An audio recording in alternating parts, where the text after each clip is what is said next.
Je voudrais tout d'abord remercier les organisateurs de cette journée pour la qualité des interventions que l'on a pu entendre ce matin. Et puis aussi pour me donner l'occasion d'évoquer ce sujet qui me tient à cœur, la perte de contrôle de notre patrimoine économique. On a peu de temps, mais je vais quand même essayer de dresser un rapide tableau de cette perte de contrôle avant d'esquisser quelques conséquences qui peuvent résulter de ces acquisitions étrangères, de ces abandons d'entreprises, et pas seulement d'entreprises d'ailleurs, on va le voir. Je me suis tout d'abord intéressé aux entreprises les plus importantes françaises, celles qui faisaient partie du CAC 40. Ces entreprises, elles ont, pendant des dizaines d'années, soutenu la croissance française. Elles ont permis le développement de la France pendant les 30 Glorieuses, après la Seconde Guerre mondiale. Et si vous regardez la composition du CAC 40 il y a 30 ans par rapport à celle d'aujourd'hui, vous voyez que ça a totalement changé. Des entreprises phares ont disparu et ont été remplacées par d'autres, évidemment. Alors, pourquoi ces entreprises ont disparu ? Parce que, pour certaines d'entre elles, elles ont été rachetées par des investisseurs étrangers. Pour le meilleur ou pour le pire, mais souvent pour le pire. Parce que quand on regarde, par exemple, ce qui est devenu une entreprise comme Péchinet, on se rend compte que la reprise de cette entreprise n'a pas conduit à un épanouissement, à une évolution positive de cette entreprise, loin de là. Loin de là. Bon, elle a disparu peu après. Elle a été vendue à la découpe par l'investisseur qui, d'ailleurs, lui-même a fait faillite peu de temps après. Voilà. Ce que l'on doit dire, c'est que même aujourd'hui, en 2020, la moitié du capital des entreprises françaises du CAC 40 est détenue par des investisseurs étrangers. C'est un problème pour différentes raisons que j'évoquerai. Et ça ne doit pas occulter le fait que ce phénomène existe aussi pour les entreprises plus petites, les entreprises de taille intermédiaire et les PME.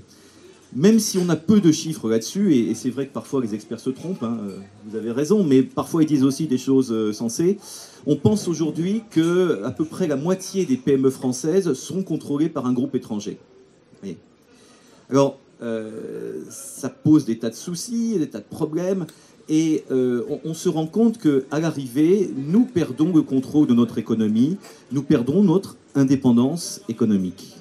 Jusqu'à une période récente, les investisseurs étrangers, notamment les fonds de pension américains, avaient comme finalité principalement de faire un placement rentable dans des entreprises relativement stables, sans chercher à en prendre le contrôle la plupart du temps, et sans chercher à s'immiscer dans leur gestion. Les choses ont beaucoup changé depuis quelques années, et on voit apparaître des fonds activistes qui vont s'immiscer dans la gestion des entreprises. J'en reparlerai tout à l'heure. Ce processus, malheureusement, ne se limite pas à nos entreprises, qu'elles soient grandes ou petites. On constate également que les investisseurs étrangers s'intéressent à nos infrastructures économiques. Alors, c'est vrai notamment pour les aéroports, et on a vu, vous avez tous entendu, le désastre de la cession de l'aéroport de Toulouse-Blagnac, la concession de cet aéroport a été cédée à un investisseur chinois qui, certes, a fait la meilleure offre financière, mais qui en réalité n'avait jamais géré d'aéroport avant et qu'on ne connaissait pas. Voilà. Ça a été un désastre. Tous les engagements qui ont été pris, comme c'est souvent le cas d'ailleurs, n'ont pas été tenus. Alors effectivement, si vous connaissez l'aéroport de Toulouse, vous voyez que maintenant il faut faire 1 kilomètre à pied dans les magasins pour arriver jusqu'aux avions. Mais à part ça, les promesses de développement n'ont pas été tenues. Il faut dire qu'il avait une bonne excuse, c'est qu'il a été en prison en Chine pendant un an et demi, voilà, pour des raisons un peu obscures. Bon, ceci dit, aujourd'hui, l'investisseur chinois revend l'aéroport de Toulouse après avoir réalisé une belle plus-value. Le revend après avoir aussi pillé la trésorerie. Il y avait une trésorerie importante, elle n'existe plus. Voilà. Cet exemple, il est significatif, mais malheureusement, il n'est pas isolé. Et vous voyez, il faut y réfléchir quand aujourd'hui on voit qu'on est en train de privatiser l'aéroport de Paris, ADP. C'est une question qui vraiment doit être au cœur de la réflexion sur ce sujet. Les infrastructures, ce ne sont pas seulement les aéroports, c'est aussi les ports.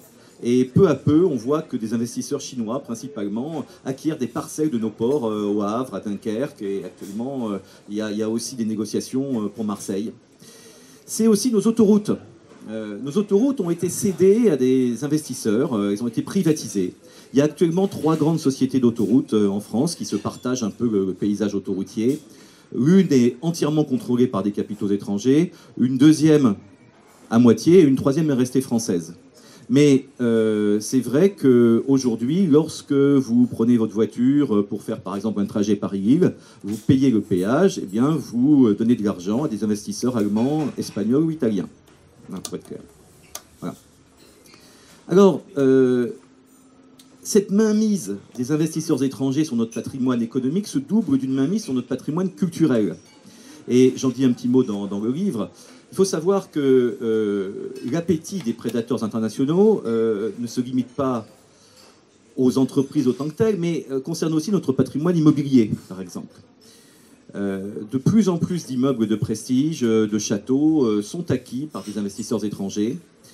Et ça concerne aussi l'immobilier de luxe vers la Côte d'Azur ou sur l'île Saint-Louis, où pratiquement plus aucun appartement aujourd'hui appartient à un investisseur français. On pourrait aussi dresser le même tableau dans les médias, dans le sport. Vous voyez, dans tous les secteurs en fait qui présentent un intérêt économique, on a une mainmise de plus en plus importante des investisseurs étrangers. Voilà. Alors, évidemment, la question qui se pose, c'est bah oui, mais dans ces conditions, pourquoi on essaye autant d'attirer les investisseurs étrangers? On a encore entendu notre président de la République il y a quelques jours se féliciter du fait qu'on était la première destination d'accueil pour les investisseurs étrangers. Et c'est vrai que lorsqu'un étranger investit en France, eh bien, dans un premier temps, qu'est-ce qu'on constate? Il apporte de l'argent, des capitaux. Parfois, il sauve une entreprise en difficulté. Parfois, il crée de l'emploi ou il en sauve. Ça, c'est le cadeau de la mariée. Et puis, en plus, il y a des promesses. Voilà, des promesses de développement, des promesses d'investissement futur. Promesses qui, en réalité, sont très rarement tenues. Très rarement tenues. Alors, quelles sont les conséquences, pour aller vite, de cette perte de contrôle de notre patrimoine économique? Alors évidemment, la première des conséquences, elle est de nature macroéconomique. Ce qu'on constate, c'est que plus notre économie, nos actifs économiques sont dirigés par des investisseurs étrangers, moins ça laisse de marge de manœuvre à nos dirigeants. Toute décision économique qui est prise aujourd'hui en France l'est au regard des conséquences que ça peut avoir sur le comportement des investisseurs étrangers. Et ça, c'est un réel problème. On a de moins en moins de marge de manœuvre économique. Alors déjà, avec l'Union européenne, avec les traités internationaux qu'on a signés, notre marge de manœuvre est quand même relativement limitée, mais là, elle est de moins en moins. La première question qu'on se pose à Bercy quand on prend une décision économique, c'est quelle va être la conséquence sur les investissements étrangers en France. Vous voyez, ça, c'est révélateur de quelque chose de très simple, c'est une perte d'indépendance. Une perte d'indépendance économique, mais aussi une perte d'indépendance politique. L'autre conséquence, plutôt microéconomique, au niveau des entreprises rachetées. Quand on regarde la liste, et elle est longue, des entreprises qui ont été rachetées par les investisseurs étrangers, eh bien on constate que beaucoup d'entre elles ont disparu. Voilà. Parce que, pour une raison très simple, ce qui intéresse souvent l'acquéreur étranger, c'est pas l'entreprise dans son ensemble, c'est un élément de cette entreprise. Parfois, il s'agit d'un brevet. Vous voyez. Et le reste n'intéresse pas. Le sort des salariés n'intéresse pas non plus. Donc, l'entreprise étrangère qui investit va prendre ce qui l'intéresse et puis brader le reste. On l'a vu pour de nombreuses entreprises françaises. Voilà. Alors, juste un ou deux exemples pour illustrer et concrétiser un petit peu. Vous avez entendu parler très certainement de l'affaire Alstom. C'est la plus célèbre. Bon, l'affaire Alstom, au-delà du naufrage économique que cela représente, naufrage qui était évitable, nous pose un problème d'indépendance économique. Parce qu'on sait à quel point Alstom joue un rôle majeur dans la préservation de notre parc nucléaire et dans l'entretien de nos navires de guerre. Là, je m'adresse aux généraux. Confier Alstom aux Américains, c'est finalement confier notre marine, d'une certaine façon, aux intérêts américains. Et ça pose un problème d'indépendance majeur.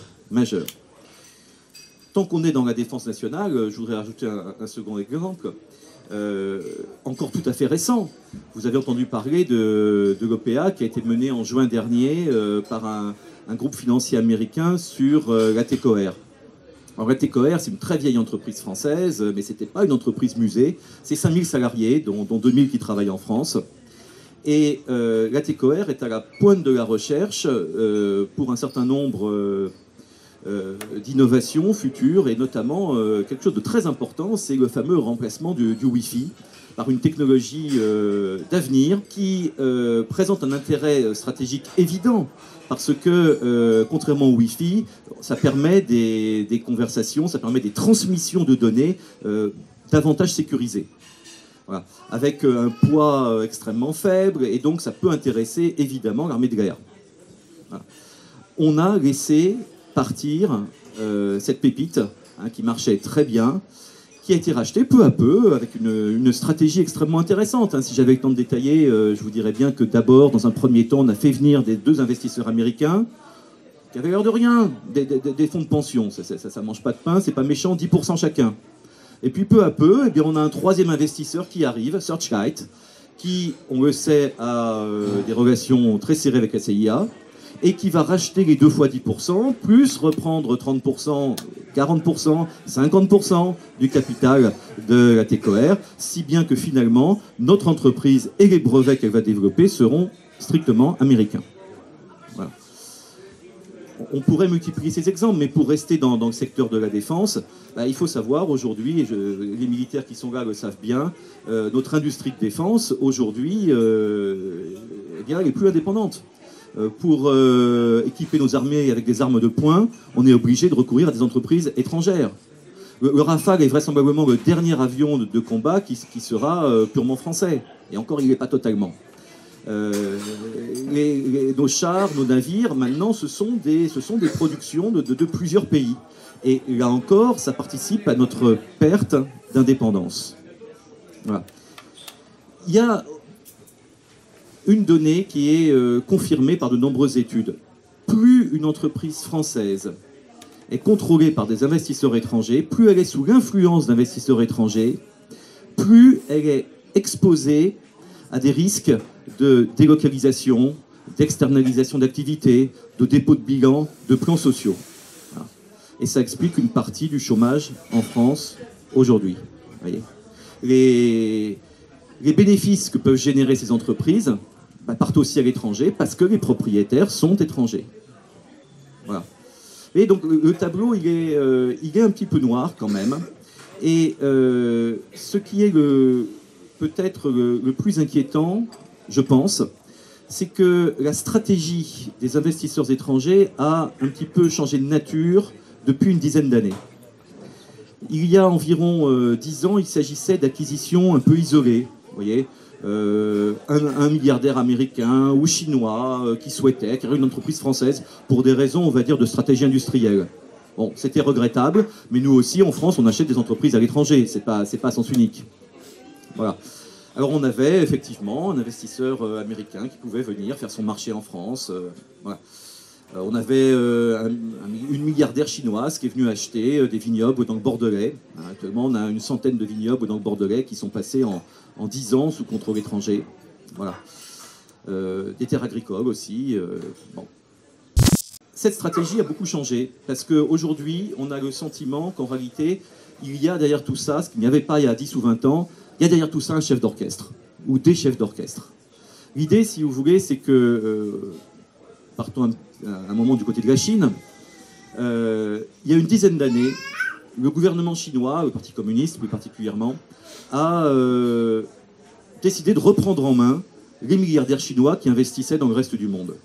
Ils ont décidé de réorganiser tout ça et de le faire avec une visée stratégique, celle de sécuriser les exportations chinoises et de rendre en réalité le reste du monde dépendant des exportations chinoises.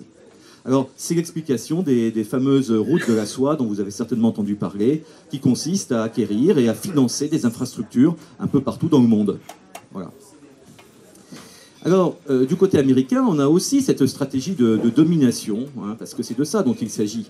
Et alors, du côté des États-Unis, ça se fait plutôt à travers l'importance de la finance mondiale et à travers l'extraterritorialité du droit américain. Je crois qu'on en reparlera tout à l'heure, donc je ne vais pas développer là-dessus. Mais ce que je dirais, c'est que la stratégie reste la même. Il s'agit en réalité d'une stratégie de guerre. Pourquoi une stratégie de guerre? Parce que même si on ne met pas en œuvre des forces armées, ou en tout cas de façon subsidiaire, l'idée est la même. Il s'agit de prendre un ascendant sur l'autre, il s'agit de dominer l'autre. On n'est plus dans une concurrence équilibrée, profitable à tous, au sens de Ricardo. Il s'agit véritablement de créer une relation hégémonique, déséquilibrée, au profit des grandes puissances. Alors c'est vrai que le combat central, il est aujourd'hui entre la Chine et les USA, mais l'Europe et la France constituent les champs de bataille de cette guerre qui est un peu plus vaste. Récemment, d'autres acteurs sont arrivés, j'en ai peu parlé, mais l'Arabie Saoudite vient de mettre en place un fonds souverain, c'est-à-dire un fonds d'État, qui va représenter une somme colossale. Et le dirigeant, Ben Salman, a dit clairement « Rien d'important ne se fera dans le monde sans que nous soyons présents. » Voilà. Autrement dit, et je vais peut-être conclure là-dessus, on a, je dirais, aujourd'hui une prise de conscience à faire et puis une question à se poser. Est-ce qu'on veut rester indépendant? Est-ce qu'on veut garder la maîtrise de notre patrimoine économique? Ou est-ce qu'on veut finalement l'abandonner? Il y a une offensive récemment, depuis 2-3 ans, j'en ai pas parlé dans mon livre, mais bon, une offensive par exemple inconnue, dont on parle très peu, étrangère, sur le secteur médical en France. Des investisseurs étrangers sont en train de racheter les cliniques privées les unes après les autres. Moi, j'habite en banlieue sud, il y a une belle clinique privée à Antony qui vient d'être achetée par un investisseur étranger. Mais c'est vrai aussi pour les laboratoires d'analyse, pour les centres de recherche. Il y a un groupe australien, un groupe américain qui sont en train de se partager le marché. Donc, question, est-ce qu'on veut rester indépendant, économiquement ou politiquement, et à ce moment-là, on intervient, ou est-ce qu'on laisse faire, et on reste spectateur, comme vous l'avez dit tout à l'heure. Ce qui est assez intéressant, c'est que on a une évolution du droit aujourd'hui qui nous donne des outils pour lutter contre ces investissements étrangers. Alors ça a commencé timidement avec les décrets Villepin il y a quelques années, il y a eu ensuite les décrets Montebourg, et puis la loi Pacte récemment a étendu le panel d'entreprises déclarées stratégiques et donc pour lequel il faut une autorisation de l'État, vous voyez, avant de s'emparer de cette entreprise. Mais est-ce que l'arme juridique suffit? Je ne pense pas, parce que encore faut-il la mettre en œuvre. Voyez. Et pour la mettre en œuvre, il faut une volonté politique. Cette volonté politique, elle est affirmée dans tous les discours qu'on entend aujourd'hui de Bruno Le Maire, d'Emmanuel Macron, mais il ne faut pas oublier que tous les rachats récents d'entreprises majeures, que ce soit Alstom, que ce soit Technip, que ce soit Latécoère, ont été négociés par cette même équipe, alors que Macron n'était pas encore chef d'État. Voilà, je peux répondre aux questions s'il y en a.